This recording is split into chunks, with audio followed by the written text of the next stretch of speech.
Salut à tous, on est reparti pour une nouvelle semaine de débat, en fait davantage d'interviews que de débats d'ailleurs cette semaine.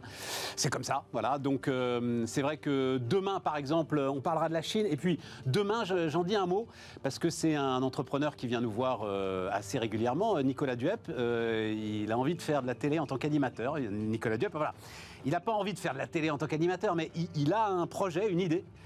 Et je pense que les entrepreneurs qui sont autour de la table, ça va les intéresser, c'est raconter les chocs.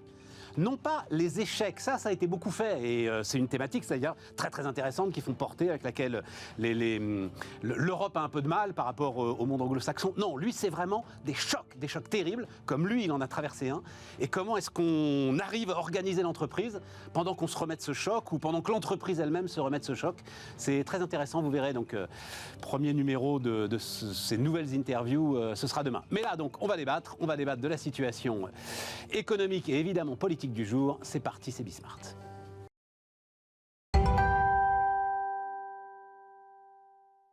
Donc, autour de la table, François-Xavier Oliveau. Salut François-Xavier. Salut Stéphane. Alors, Initiative et Finances, mais aussi Génération Libre, hein, auquel tu collabores, puisque on va parler logement, et effectivement, tu as des choses intéressantes à dire. S'il y a quelqu'un qui est compétent pour parler de logement, c'est Meka Brunel. Salut Meka.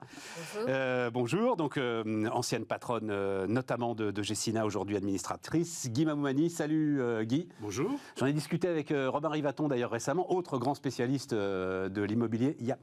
En fait, il n'y a pas énormément de tech dans le logement. C'est-à-dire que j'essayais de lui dire, est-ce que la technologie, puisqu'on essaye de la mettre partout, oui, dans les modes constructifs, le BIM, etc., on l'a beaucoup raconté, mais il dit, finalement, construire, c'est quelque chose d'assez simple. Alors là, j'aurais beaucoup à dire avec une solution d'ailleurs que nous commercialisons auprès de quasiment tous les promoteurs immobiliers, qui s'appelle Prime Promo, et qui aide énormément la promotion immobilière. Bon, alors, on en dira un mot. Alors donc, co-président du groupe Open, le numérique est partout. Stéphane. Bon, d'abord, il faut... alors, j'ai dit sortir de la crise. On a beaucoup de sujets, donc on n'est pas obligé d'en faire une heure. Je vous avais envoyé quelques notes samedi avant les affrontements autour dans les Deux-Sèvres. Je ne sais pas quelle est... Meka, il y a cette idée-là émise par Laurent Berger vendredi matin d'une pause. Donc on ne retire rien, un peu en mode CPE, là, avec Chirac à l'époque. Donc une pause, on se donne 6 mois, on essaye de faire redescendre la tension.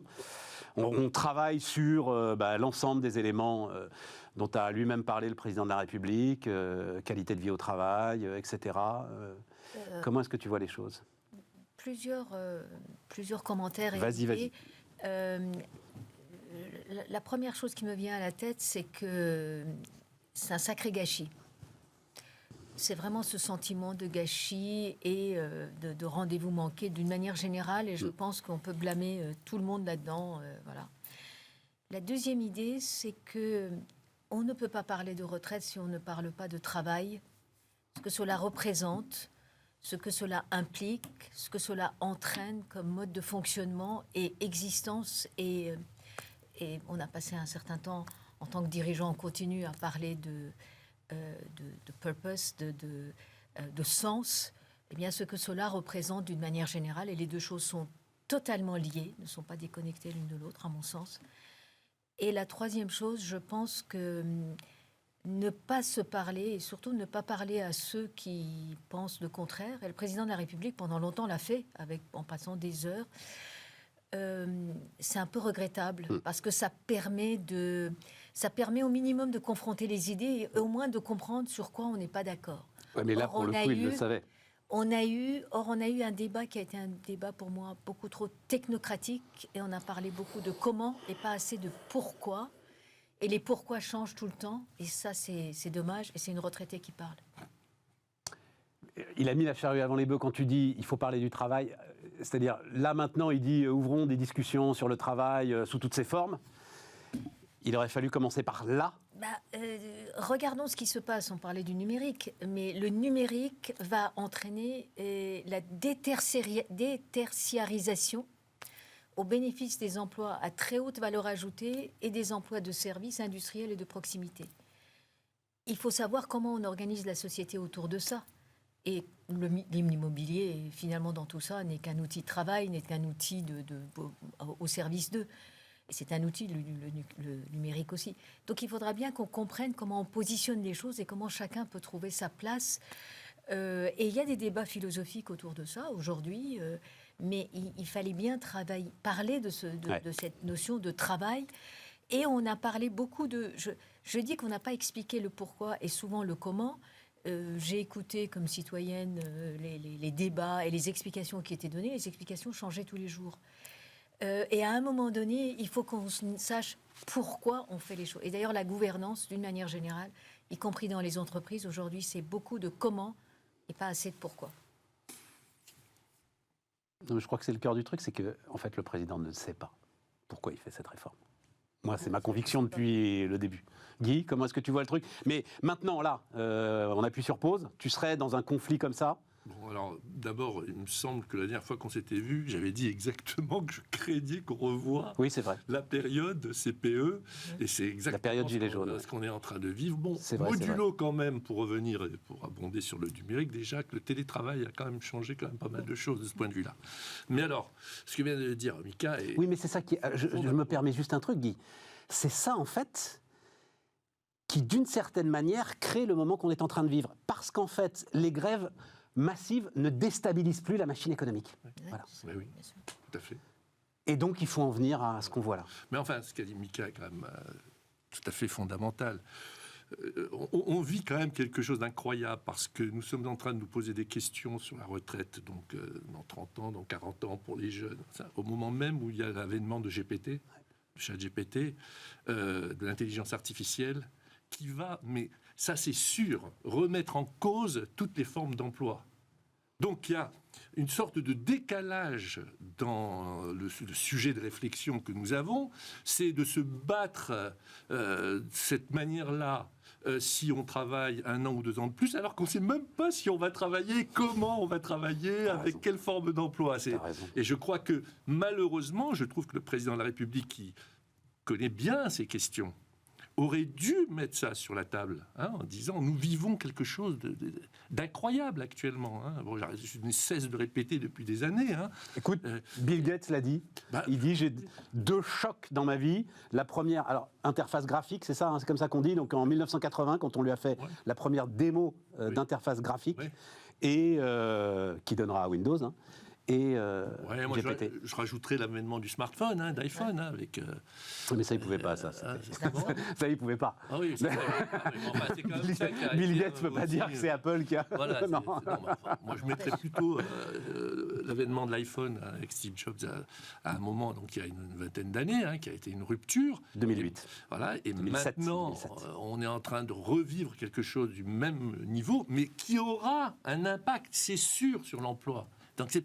Donc, comment peut-on réfléchir à la retraite si on ne parle pas de ces sujets-là? Or, c'est pas du tout ce que l'on fait. François-Xavier, non, mais c'est c'est intéressant. Ce que Mika et Guillaume. Oui, mais ça donne pas la solution. Sur le fond, c'est remarquable. Après, qu'est-ce qu'il doit faire là maintenant le président? Alors, sur ce qu'il doit faire maintenant, il y a des questions politiques qui font qu'il décidera ou pas de mettre en pause et décidera d'avancer. Moi, je préférais qu'il mette en pause parce que je pense qu'effectivement, on a raté un rendez-vous qui aurait pu être vraiment très intéressant, très structurant. On a fait une réforme qui n'est pas très ambitieuse et qui est un peu paramétrique par rapport à une vraie réflexion sur ce que veut dire le travail et ce que veut dire ce que Guy mentionne, qui est l'impact massif de la technologie. On a parlé de l'intelligence artificielle, mais il y a aussi d'autres technologies. On parlait tout à l'heure de la construction, l'impression 3D. Enfin, il y a énormément de technologies qui vont impacter le travail. Et la valeur va être de plus en plus créée par le capital et de moins en moins par le travail. C'est ce qu'on voit dans tous les pays depuis une 50aine d'années. Et à partir du moment où la valeur est plus créée par le capital, la question du financement des retraites par le travail plutôt que par le capital est évidemment une question essentielle. Et ne pas avoir posé la question de la capitalisation sur cette réforme est un oubli, mais impardonnable. Pardon, mais c'est mal. Oubli, je crois pas. Oubli, ou en tout cas une omission, mais en tout cas... On est obligé de se dire à un moment donné... Quand tu le présentes comme ça, en plus, c'est la bonne manière de le présenter. Ouais.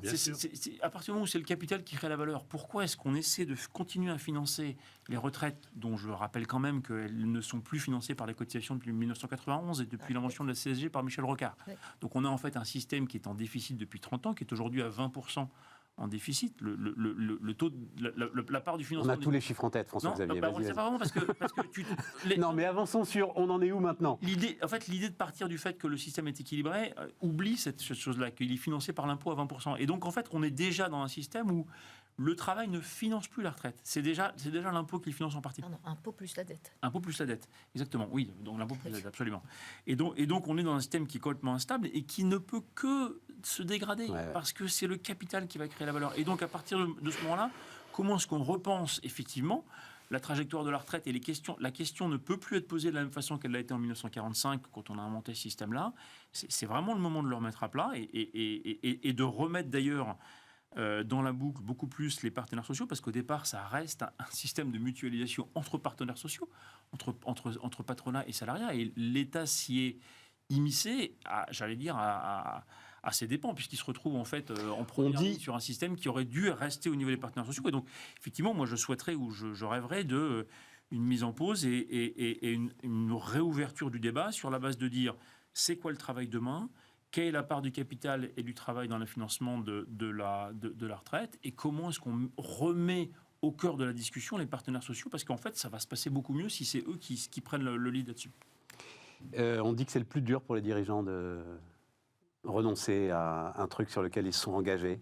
Moi, Vous l'avez fait tous? Oui, non, mais ça me paraît à un moment, faut le faire. difficile parce que ce que tu viens de dire, c'est ce qui aurait dû être fait depuis le début. Absolument. Il y a 3 ans, il y a 4 ans, il y a 5 ans. Ouais, je sais. Aujourd'hui... C'est dur là d'arriver devant les Français, de dire ok, d'accord, on s'est planté, on repart à zéro. ce sont des années on a une réforme. de négociation, là. Ce que Oui, mais Xavier, là, c'est pas un truc qui va se faire en quelques mois. On a une réforme un peu plus systémique qui a quand même été votée en première lecture à l'Assemblée juste avant le déclenchement du Covid. Hein.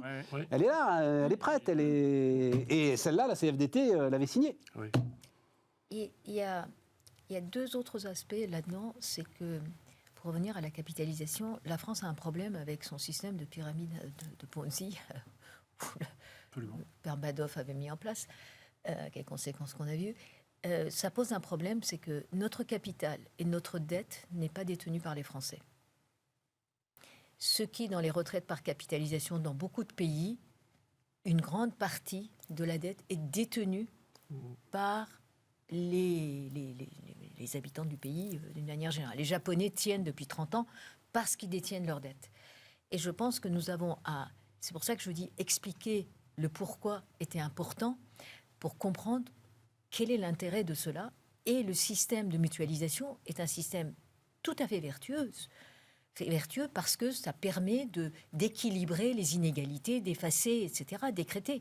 Mais quand je prends par exemple le système québécois qui est un mixte, répartition, capitalisation, avec des corrections qui sont faites des inégalités, ça permet d'avoir un système plus égalitaire. Et puis les gens se sentent propriétaires par la capitalisation de l'économie de leur pays, alors qu'aujourd'hui, la dette n'est pas détenue par les Français. Donc c'est un vrai sujet.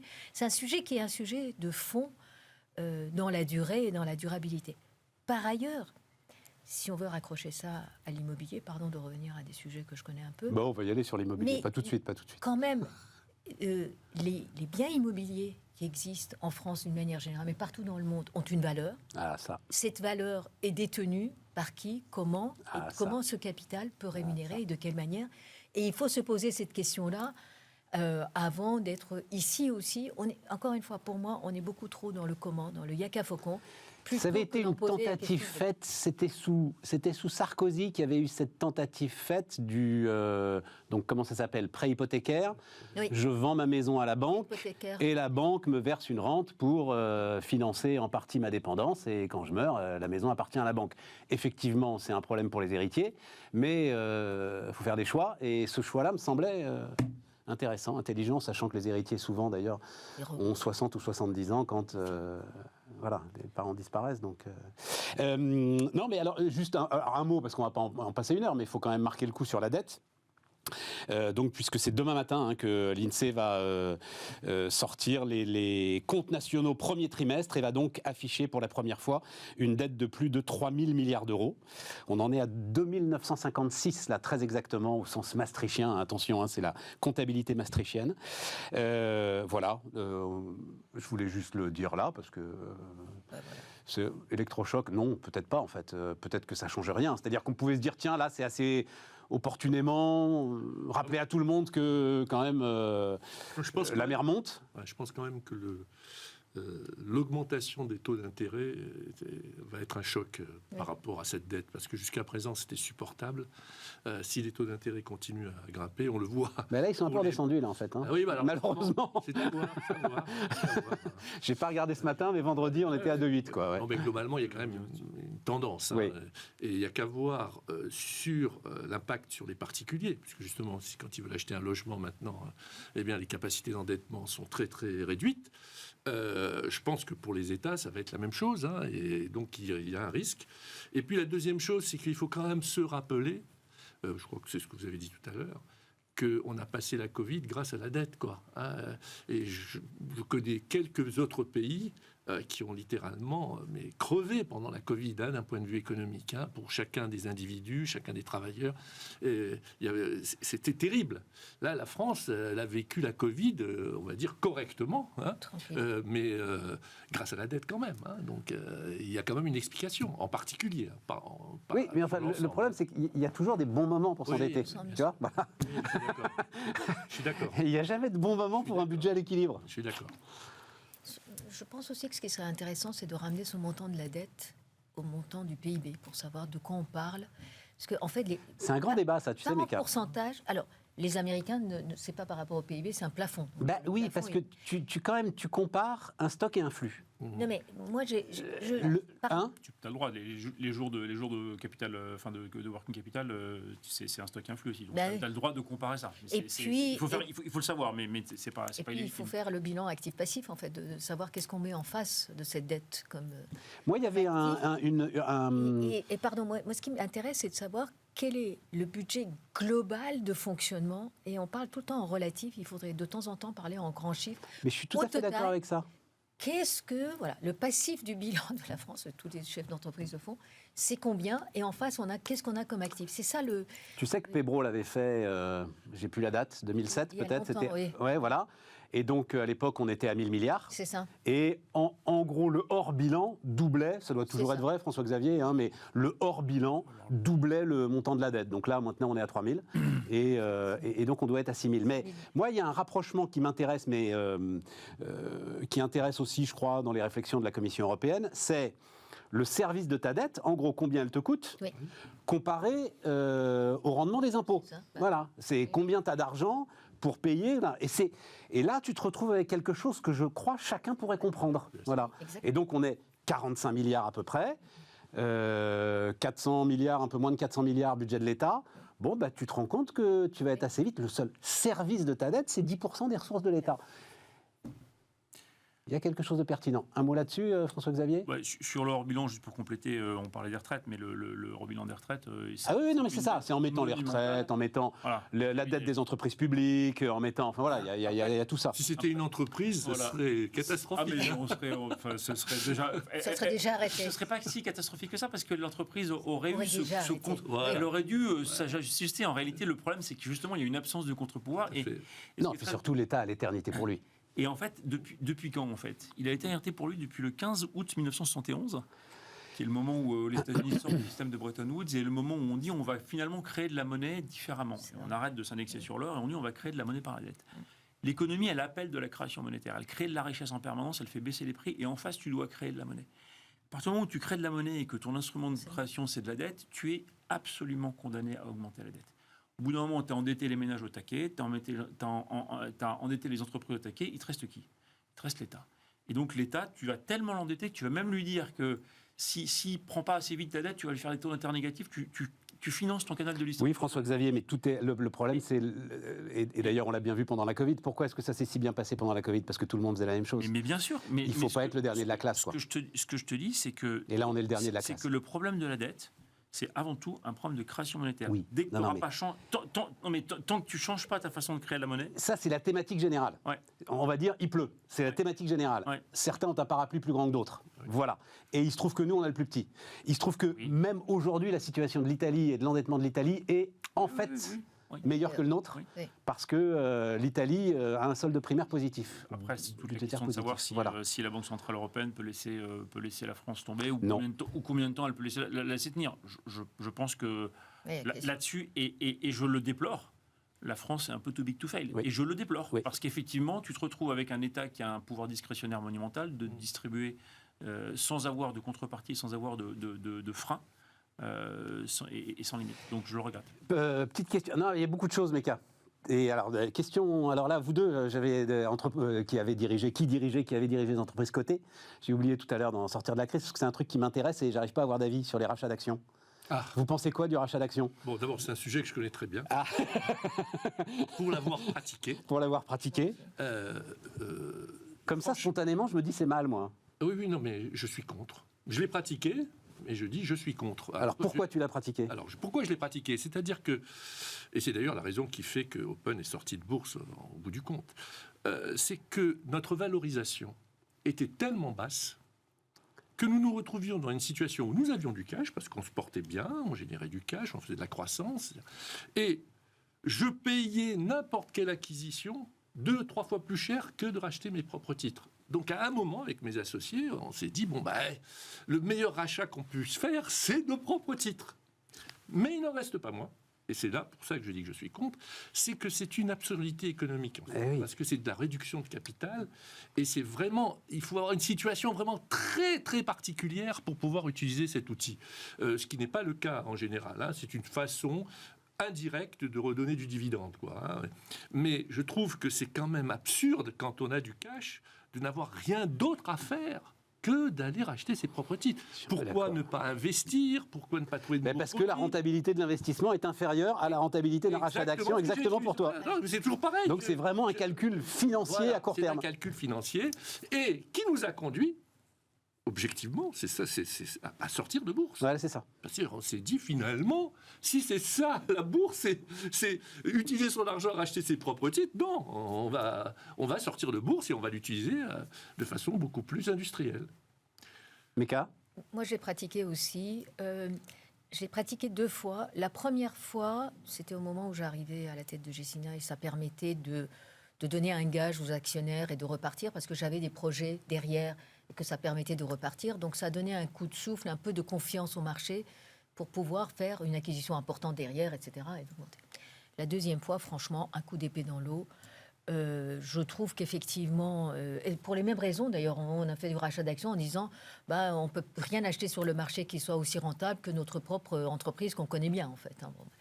Et en fait, à la réflexion, c'est totalement biaisé, d'autant plus qu'aujourd'hui, avec la crise généralisée, en vérité, ça ne changera rien.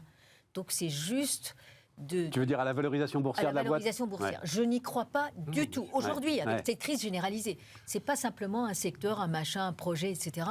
Donc là, franchement, le cash, il faut le garder. Les taux d'intérêt montent. Il y a peut-être des opportunités qui vont arriver. Il faut investir massivement dans le numérique et dans le durable. Les deux en même temps et de façon réfléchie. C'est vraiment l'occasion de garder le cash au maximum possible. François-Xavier, tu as une opinion là-dessus? Bah oui, vive le non-côté. Oui, Vous venez de me faire l'apologie de mon métier.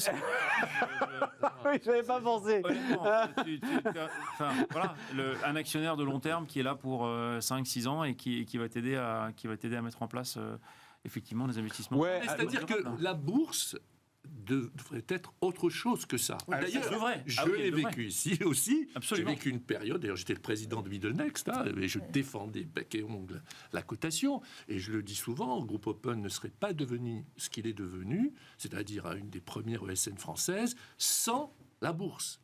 Parce que nous avions une valorisation correcte, il y avait des possibilités de lever des fonds, d'utiliser son papier, bref, c'était vertueux. Mais depuis, une petite dizaine d'années, ce n'est plus le cas. Oui. Voilà. Et en plus de ça, malheureusement ou heureusement, le private, aujourd'hui, soutient beaucoup plus les entreprises. Voilà, alors bon, c'est une réalité. Hein, Ah ouais, non, mais Oui, mais enfin, des fois, c'est des fonds de private equity qui sont eux-mêmes cotés et qui, eux, peuvent racheter leurs actions. Non, mais vive le non-côté, non-côté, alors, dans ce cas-là. Voilà, c'est ça, le double non-côté. Voilà, le double non-côté, le totalement non-côté. La bourse était faite pour avoir accès au capital Ouais. dans de bonnes conditions. Et ça l'est encore quand même. Ça l'est encore quand même. Cependant, massivement. c'est tellement devenu quelque chose de mondialisé avec des machines, des trucs du court terme, parce que l'argent était gratuit et qu'on pouvait faire des allers-retours, etc., que ça a perdu un peu de son sens. Et d'ailleurs, on n'a plus d'analystes dans les différents secteurs vraiment spécialisés qui lisent. Moi, je disais toujours, j'aimerais bien connaître le gars qui a lu le rapport annuel de A à Z. De Gessina, ouais. Par exemple. N'importe quelle société. Et lui donner un prix. Ouais. Parce que franchement, on fournit 10 tonnes de reporting. Qui le lit pour comprendre exactement ce qu'il y a dedans? C'est un vrai sujet. Même pas toujours les administrateurs. Non.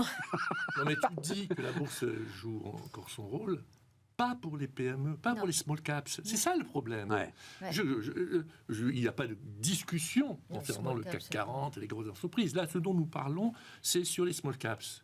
Eh ben, tu vas me dire les dernières small caps qui ont fait une augmentation de capital en bourse. J'aimerais bien les connaître. Il y en a peut-être une ou deux fois par an, hein, mais c'est tout. Hein. Peut-être que j'exagère un peu. Mais alors qu'à notre époque, enfin il y a 20 ans, c'était toutes les semaines qu'il y avait une small caps qui faisait une levée de fonds.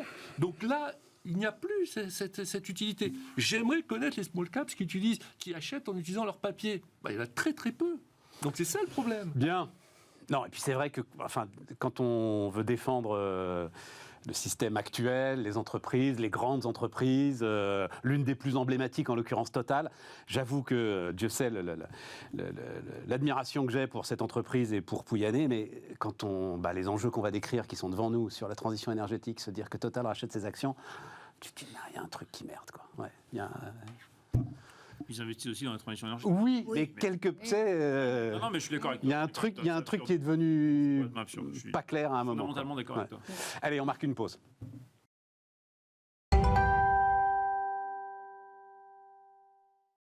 Alors, donc, oui, parce que François-Xavier, expert de ces questions...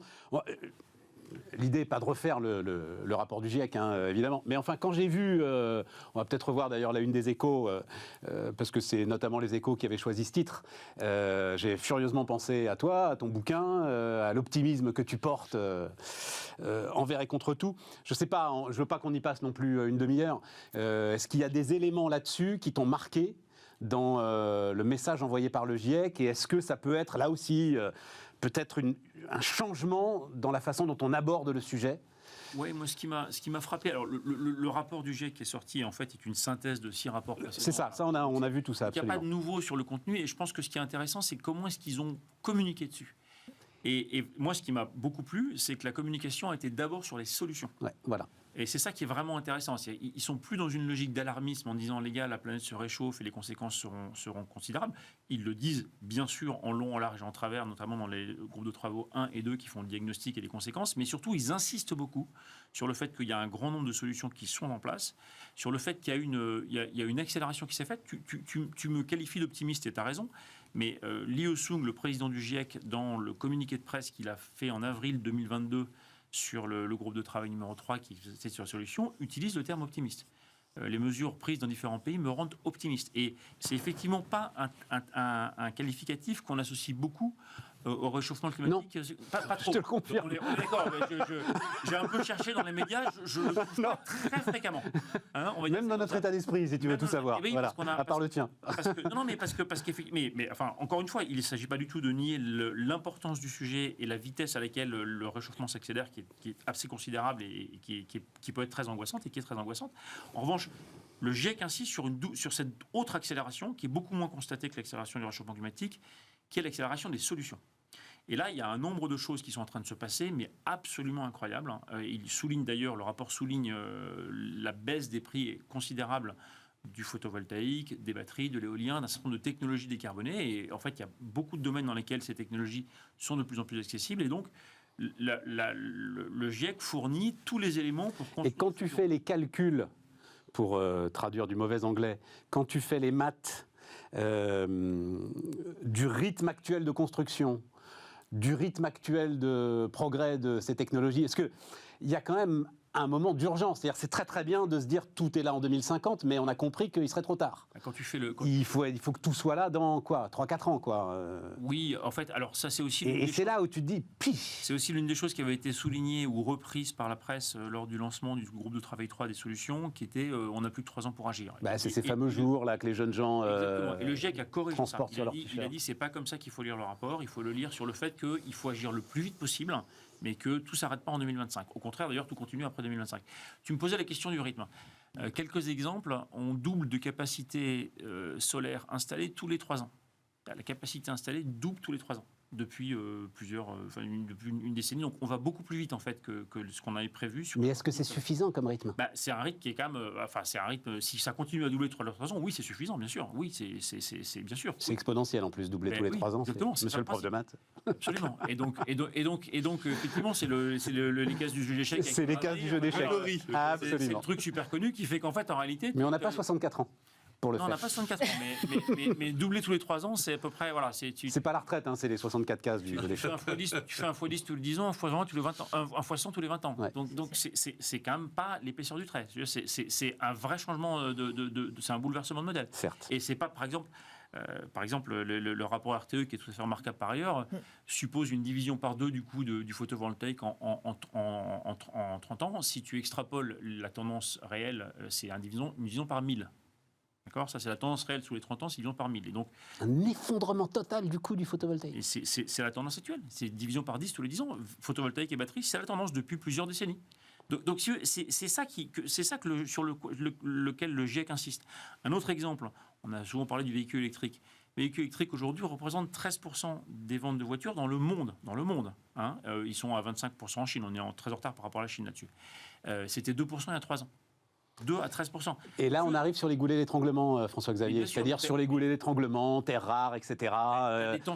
Oui, mais encore une fois, il y a une question de flux, une question de stock. C'est-à-dire que tu as une tension évidente sur le lithium, qui est monté, dont le prix est monté à des niveaux stratosphériques, et dont il est fortement redescendu depuis d'ailleurs, parce qu'en fait, en réalité, depuis son sommet, le prix du lithium a été divisé par plus que 2. Tu as effectivement des tensions sur un certain nombre de parce qu'il y en a partout, il suffit d'aller gratter un peu. Il suffit. Même chez nous.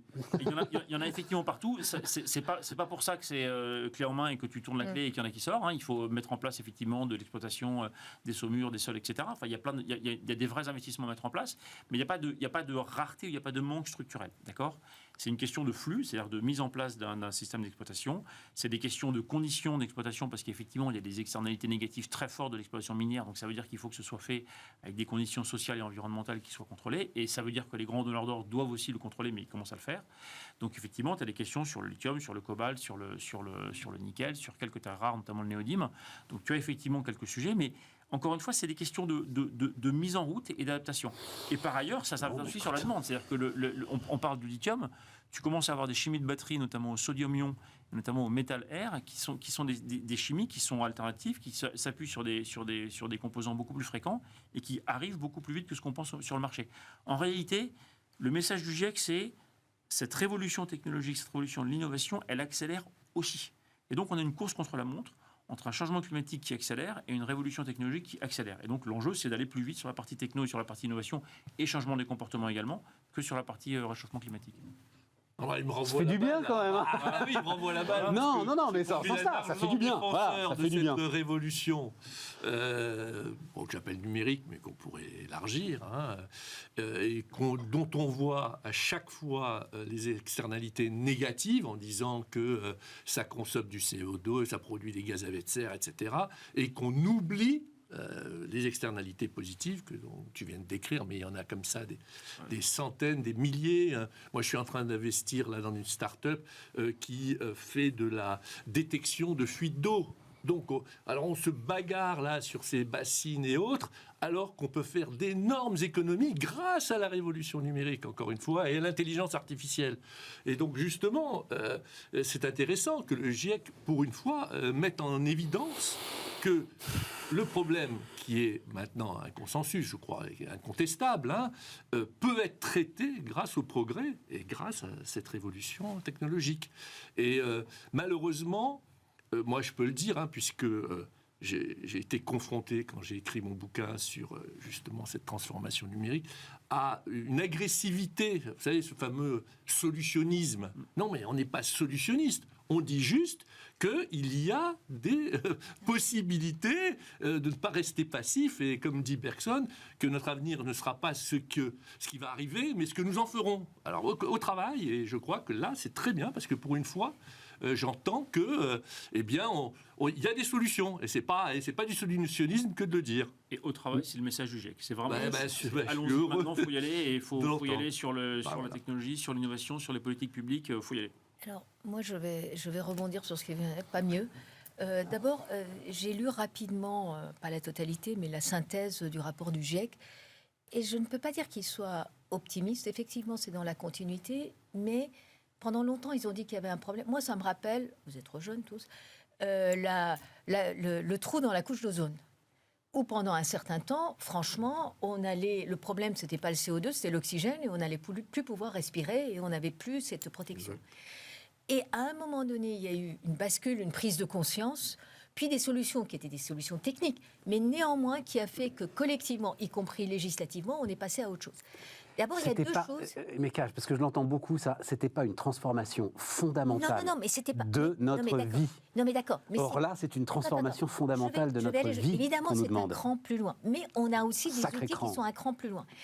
Et de toute façon, dans cette affaire-là, le problème, c'est pas d'être parmi les croyants ou parmi les mécréants dans cette affaire-là.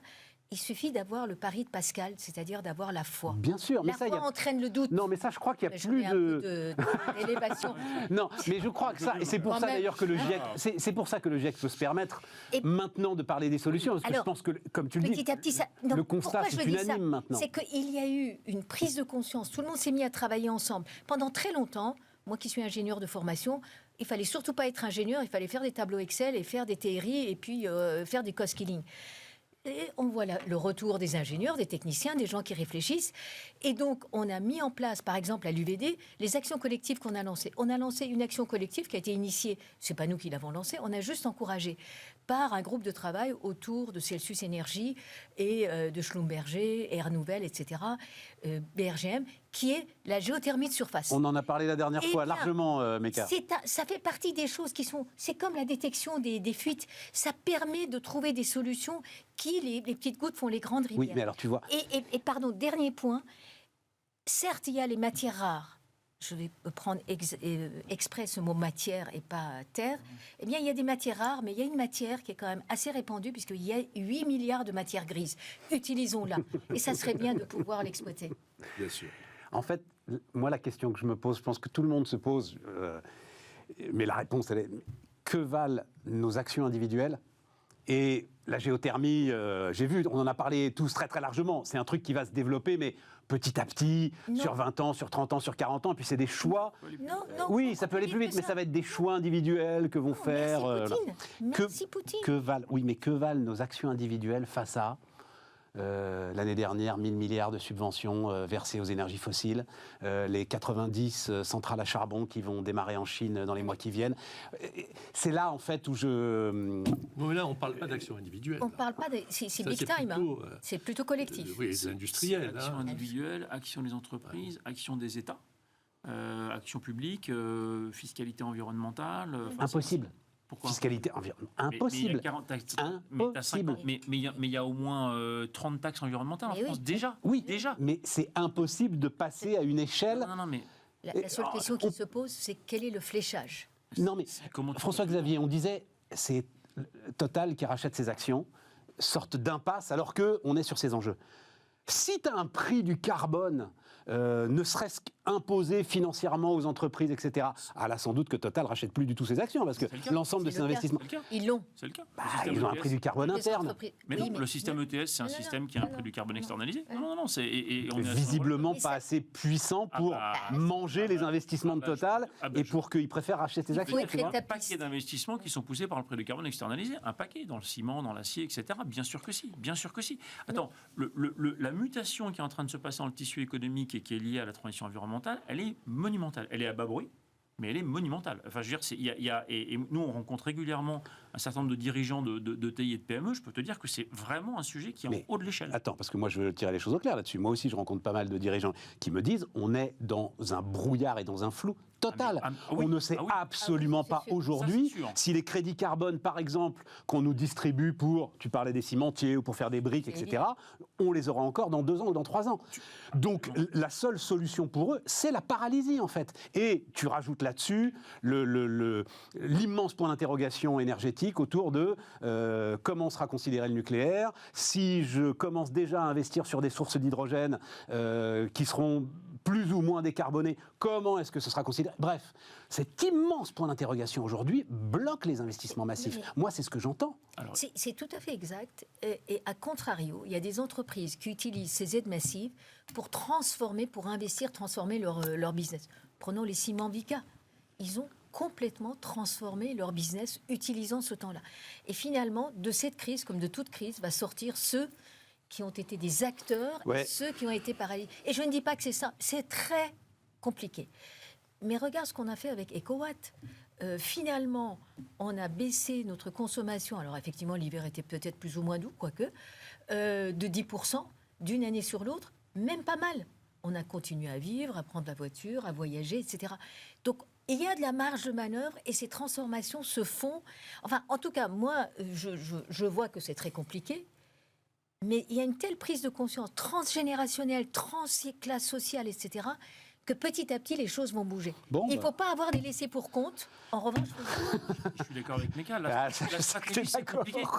C'est compliqué de naviguer dans un monde qui est ultra incertain, où tu ne sais pas ce qui va se passer. Bien sûr que c'est compliqué. Ça ne veut pas dire qu'il ne faut pas le faire, et ça ne veut pas dire que tu ne peux pas identifier des actions.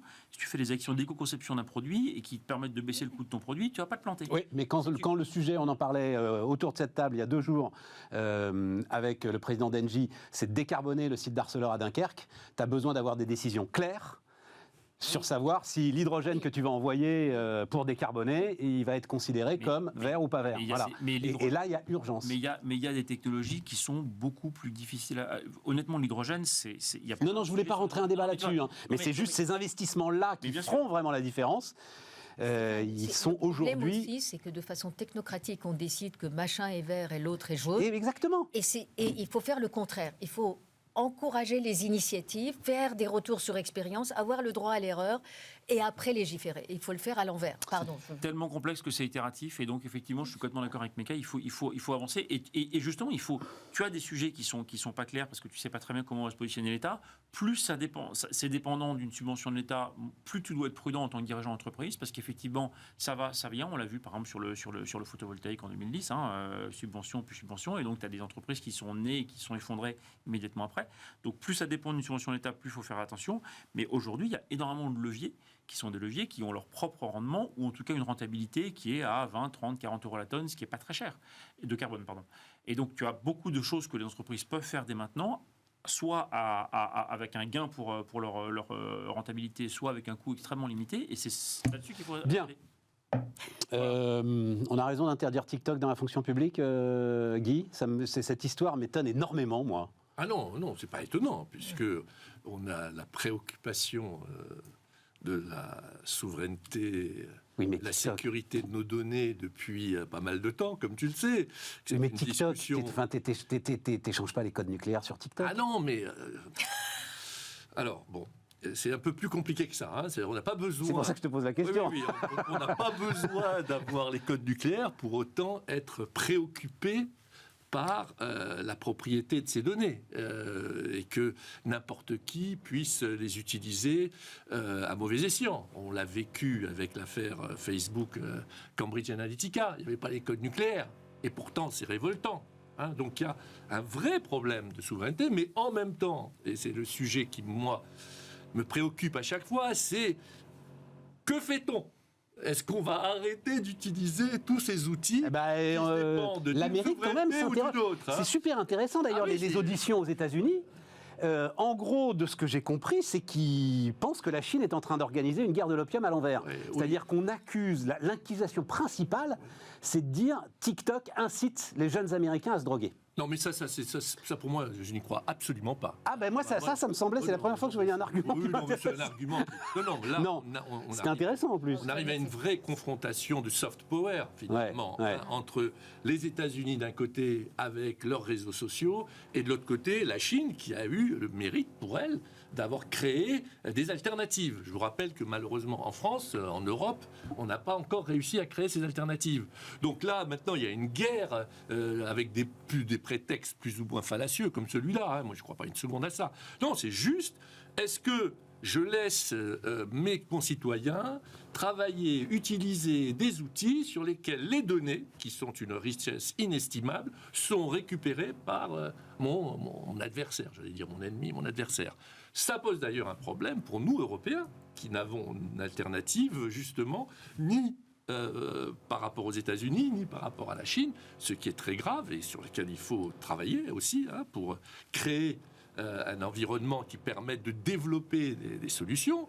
Alors nous, qu'est-ce qu'on a fait ? Alors vous connaissez le proverbe, hein, les Américains inventent, les Chinois copient, les Européens Régule. voilà. Alors nous, on a fait le RGPD. Voilà. Donc, ce qui n'est pas ridicule pour autant, parce qu'au moins, on a une certaine protection par rapport à ces visions un peu impérialistes, hein, des deux côtés. Je vous rappelle d'ailleurs que la Californie est en train de créer un RGPD en s'inspirant du modèle européen. Oui, ce qui prouve bien que ce n'est pas tout à fait ridicule. Hein, et qu'on est en train de travailler aussi sur l'AI Act, hein, pour l'intelligence artificielle. Tout ça est très légitime de notre part, mais la vraie solution serait de créer des alternatives à ces deux mondes. Un avec une vision totalitaire. La Chine, je vous rappelle qu'elle utilise les données pour faire du... tu dis, c'est pas les codes nucléaires, mais enfin, si un jour tu arrives en Chine et on te dit, monsieur, vous n'avez pas le droit d'entrer en Chine parce qu'on a vu que votre crédit social est mauvais, que vous avez critiqué. Mais tu ne le vois pas sur TikTok, ça. Sur TikTok, c'est des ados qui s'échangent du vernis à ongles. Non, il y a de tout sur TikTok. Hein. Justement, si c'était que le vernis à ongles, ça serait... Non, il y a de tout sur TikTok. Rien que ton comportement, hein, rien que ce que tu fais est visible sur TikTok. Hein. D'ailleurs, moi, je pas du tout inscrit. D'ailleurs, je ne suis ni sur TikTok, ni sur Facebook, justement. Hein. Mais justement, il y a un problème de liberté. Donc, on a la vision dictatoriale de la Chine de l'utilisation des données. Vous avez, de l'autre côté, la vision smart des Américains, mais enfin, il y a quand même une sorte d'impérialisme. Et d'un côté, l'Europe, elle se débat comme elle peut pour avoir alors une alternative plus humaine de l'utilisation des données. Moi, c'est ce que je défends aussi, tout en me disant... Bon, TikTok, on peut s'en passer, mais je vois pas comment on pourrait se passer de Azure ou de AWS. Voilà, donc c'est tout le problème. Ah oui, là, on est dans un... Oui, mais là... Mais non, mais c'est le même. Le débat, là, il est sur... c'est pour ça qu'il me paraît moins un peu artificiel, parce que le vrai sujet, tu le dis là, non, mais c'est Guy, on en a beaucoup parlé, effectivement.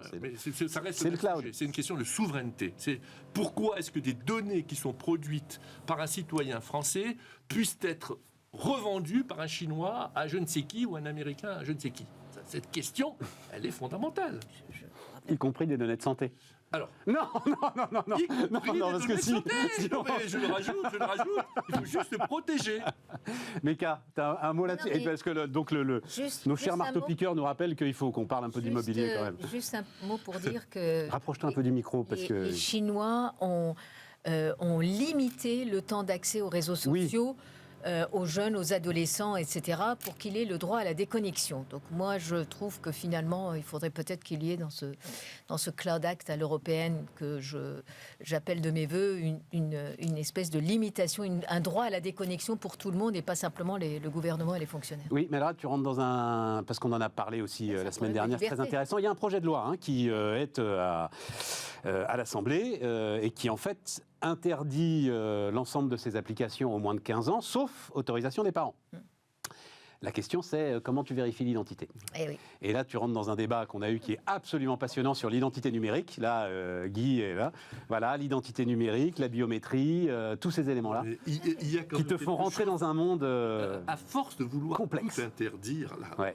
On a un problème de liberté. Oui, oui. C'est vrai, il y a un problème de liberté. Attends, mais C'est à la vous limite. pouvez dire quand même que les parents sont là aussi pour éduquer leurs Oh, enfants. oui, mais non. Ils sont Voilà. plus là pour éduquer. Ah non, mais alors là, non, moi, c'est là où je suis pas d'accord. Moi, je vois, mes fils ont interdit les écrans à leurs enfants jusqu'à l'âge de 12 ans. Oui, il est mis. Ah ben voilà, Les eh ben, filles aussi. Ouais. Ok, donc ça peut se faire. Donc, du coup, à l'école. 15 ans, on leur dit, l'Assemblée dit. Bon, il y en a qui disent 15 ans, mais enfin 12 ans, mais enfin, je vois par ailleurs d'autres enfants à 2 ans qui passent leur vie sur leurs écrans. Du coup, Et à je suis le l'école, premier on à leur être dit, contre. Hein. Ah, mais Je suis le premier à être contre. j'avais eu cette vidéo très spectaculaire, je ne sais pas si vous vous en souvenez, alors d'un bébé, parce qu'il est assis. Et il prend un magazine et il tape sur le magazine pour essayer de faire bouger les images. Voilà. C'est dramatique. C'est- Bah, c'est comme. J'ai pas vu ça. C'est Alors, c'est c'est sidérant. comme les pays où on n'apprend plus à écrire. Ouais. Bah, je suis pas d'accord du tout. Bon. Ouais. 5-6 minutes là, justement agrémentées par de temps en temps les marteaux-piqueurs. Juste logement pour tous, je ne sais pas comment en 5-6 minutes. François-Xavier, alors je ne savais pas que tu avais fait une note, un point qui m'intéresse beaucoup et je trouve dont personne ne parle, Mecca, sur l'ensemble du sujet du mal logement, etc. et tout. François-Xavier dit la clé, enfin l'une des clés en tout cas, c'est dans les relations locataires-propriétaires. Absolument. Et la façon dont on les encadre et dont on les régule. En fait, l'un des sujets du logement dont on ne parle pas tant que ça, mais qui est absolument majeur, c'est qu'on a un taux de vacances en France, c'est-à-dire de logements vacants, qui est de 8,3%. Ça correspond à 3 millions de logements. Alors on se dit oui, mais c'est des logements paumés dans la campagne. Pas du tout. Le premier département en termes de logements vacants, c'est Paris. 100 000 logements, et tu as derrière, si tu regardes les départements, dans l'ordre, ça va être les Bouches-du-Rhône, le Nord, etc. Enfin, le Rhône, ce sont tous les gros départements français. Et c'est 75 le premier département. Oui, le premier département, 100 000 logements vacants à Paris, ouais. Donc tu te dis, tiens, c'est peut-être plutôt que de construire un logement, comment est-ce qu'on peut rendre ces logements habitables et habités surtout. Enfin, louables, on va dire. Voilà. Louables, loués et habités. Tu as raison, habités, en fait, c'est ça. T'as assez curieusement, moi j'avais regardé ça effectivement il y a un peu plus, il y a 2 ans pour Génération Libre, donc à titre personnel en impliquant avec eux. Et il y a assez peu de documentation sur les raisons de la vacance. L'une des raisons, en tout cas, qui est largement envisagée et esquissée, c'est la complexité et les défauts de la réglementation sur le logement, et notamment, par exemple, la très grande difficulté d'aller récupérer un appartement quand on a un locataire mauvais payeur. Et donc, le propriétaire ne veut pas prendre le risque locatif. C'est devenu un risque. Et oui, voilà. tu as en fait une incitation au logement, une désincitation à louer qui est liée à un risque locatif, qui est liée au fait que ton loyer est fortement imposé, qui est liée au fait qu'assez souvent, en revanche, la taxe foncière n'est pas très élevée en France, notamment dans certains endroits. Et donc, finalement, ton coût d'opportunité n'est pas si élevé que ça, ton gain n'est pas si élevé que ça. Et donc, en fait, tu as pas une énorme incitation sur le logement en location. Et donc tu as tout un travail à faire. Et à mon avis, qui devrait démarrer par ça, parce qu'avant de se dire on va aller construire des logements, on va faire des programmes, on va artificialiser les sols, on va développer. En fait, déjà, occupons les logements qui sont vacants. Et tu as tout un travail à faire autour de la simplification du droit des baux. Pourquoi est-ce que tu décides que les baux doivent être de 3 ans, de 6 ans, etc. Pourquoi tu ne laisses pas beaucoup plus d'autonomie aux propriétaires et aux locataires pour contractualiser, pour éventuellement, bah oui, pourquoi pas, prévoir de la sous-location, prévoir 11 mois par an, prévoir ce qu'ils veulent faire. Et en fait, si tu redonnes de l'autonomie aux propriétaires et aux locataires, si tu donnes la protection aux locataires pour récupérer rapidement son logement... Propriétaire, tu veux dire. Aux propriétaires, pardon, pour récupérer rapidement son logement. Si tu donnes aussi une protection aux locataires en cas de coup dur, en disant il y a une espèce d'accompagnement que tu peux imaginer pour que, effectivement, s'il y a des locataires qui se trouvent en difficulté, ils puissent être aidés avant de se retrouver à la rue, parce que c'est en fait l'exclusion du logement, c'est aussi l'un des principaux moteurs de l'exclusion sociale, et donc ça coûte beaucoup plus cher d'éviter que les gens se fassent expulser, donc de les accompagner au moment où ils sont en fragilité. Et donc si tu repenses complètement la politique du logement, tu as tout à fait la possibilité de remettre sur le marché une partie des 3 millions, 1 million, 1,5 million, 2 millions, pourquoi pas. Aujourd'hui, un taux de vacances de 2 à 3%, c'est le taux de vacances qui est constaté dans des pays qui ont des mécanismes fonctionnels du logement, comme le Québec par exemple. J'avais regardé. Encore le Québec. Eh oui, le Québec, ils sont à 3%. Ils ont. Mais non, mais c'est. Tu remplis, et c'est hyper simple en fait. C'est fondamentalement libéral et donc le contrat est à la base de tout. Absolument. Et il faut que le contrat revienne à la base de l'accord entre les parties. L'accord entre les parties. Absolument. Je trouve ça très intéressant et en plus ça coûte rien en finances publiques et même Mais oui. tu dis, je le dis juste d'un mot parce que je veux que Meka nous donne son avis. Tu dis justement la taxe foncière, il faut la gonfler, ils mettent tout un tas de choses qui n'y sont pas aujourd'hui. Non, mais ils mettent tout un tas de choses qui n'y sont pas aujourd'hui pour inciter le propriétaire à mettre son bien en location. Détaxer l'usage, taxer l'usufruit. Autrement Oui, dit, libérer, inciter au maximum à utiliser son bien. Je dirais pas mieux. Moi, Non, mais on en je parle assez peu de ces relations-là. En fait, on a créé d'abord, depuis 30 ans, en France, on a créé le propriétaire méchant, locataire gentil. Ouais. En oubliant que l'essentiel des propriétés qui sont en location appartiennent à des particuliers à qui on a donné des avantages fiscaux maximum qui étaient dans le prix d'achat et qu'ils ont contracté un prêt qu'ils doivent rembourser alors que c'est un complément de retraite. Enfin, je boucle la boucle, voilà, pour expliquer tout ça. T'as raison. Deuxièmement, aujourd'hui, pour signer un bail, c'est tellement psychorigide, je ne sais pas si vous avez signé un bail récemment, mais c'est à peu près ça, comme tas de papier. Et là aussi, je mets au défi quelqu'un de le lire dans le détail et de pouvoir savoir de quoi on parle. Et puis, on parle du logement en France, soit sous forme de l'accession, soit du logement social. On ne tient pas compte de toute la chaîne et de tous les besoins, ce qui d'ailleurs, ces vacances, ces difficultés, plus à cela va se rajouter des vacances de bureaux vides en périphérie, parce que si on détertiarise, c'est qu'il y a moins besoin de surface, donc on va vers les centres-villes où les loyers augmentent, et donc au détriment des immeubles vacants vides. J'ai vu un article qui parlait de 5 millions de mètres carrés de bureaux d'ores et déjà en périphérie. C'est pas qu'ils vont se louer moins cher, ils vont pas se louer. Il n'y a pas de demande, puisque les gens, on va plus à la campagne.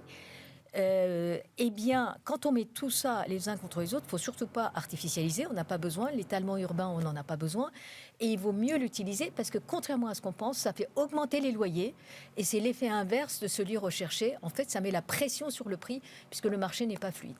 Et vraiment, il faut regarder ce logement dans un sens global, avec toutes les modalités de logement, parce que c'est, avec le travail, c'est le début de la dignité.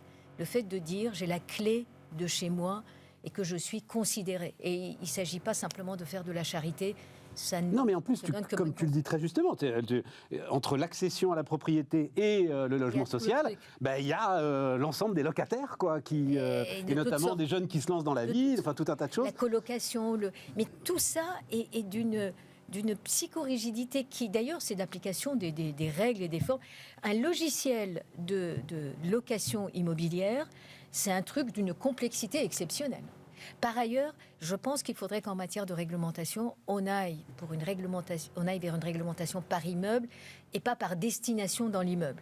Parce qu'on ne pourra pas faire des mixités d'usage si pour les bureaux on a une réglementation, pour les logements un autre, pour le commerce, pour les lieux recevant du public, etc. Il faut que qu'on prenne les règles les plus drastiques. Ça fait partie aussi des solutions de François Xavier. Bon, mais on reparlera de tout ça. Oui, on se remettra ensemble et puis on reparlera de tout ça, effectivement. Merci Guy, merci Meka, merci François Xavier. Merci à tous. Demain, tiens, d'ailleurs, on parlera largement de la Chine aussi, puisque c'est Nicolas Bavrez qui vient nous voir assez régulièrement, qui est installé... qui était installé à Hong Kong. Oui, je crois qu'il est toujours installé à Hong Kong. En tout cas, là, demain, il sera à Paris. Et, pardon ? David, oui, bien sûr, David, pas Nicolas. Non, David, si ce n'est toi, c'est donc ton frère, David Bavrez, qui viendra nous raconter justement tout ce qui se passe. On reparlera de TikTok. À demain.